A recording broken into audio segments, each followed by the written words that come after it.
కూడా డ్రా చేసి చూపిస్తున్నాను. Easy diagram. సో గమనించాలి.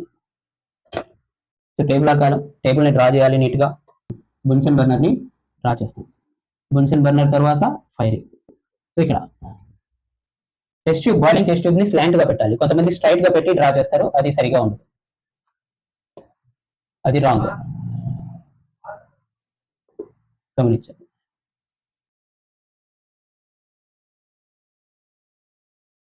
ఇది టెస్ట్ ట్యూబ్. ఇక్కడ మనం తీసుకుంటుంది ఏంటి అంటే క్రిస్టల్స్ ఆఫ్ కాపర్ సల్ఫేట్. ఇక్కడ మనం walls of the test tube we can notice the water droplets.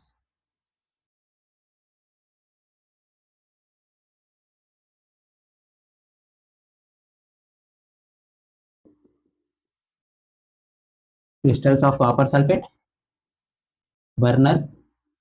ఈ విధంగా మనం డయాగ్రామ్ ని నీట్ గా డ్రా చేసుకోవాలి. ఈ విధంగా డయాగ్రామ్ నీట్ గా డ్రా చేసాము అంటే ఇక్కడ టెక్స్ట్ బుక్ లో ఏ పెయిర్ ఆఫ్ టంగ్స్ తో ఏం చేస్తున్నారు అంటే హోల్డ్ చేస్తున్నారు. ఈ పెయిర్ ఆఫ్ టంగ్స్ ని కూడా మీరు డ్రా చేశారు అంటే నీట్ గా you will get full marks.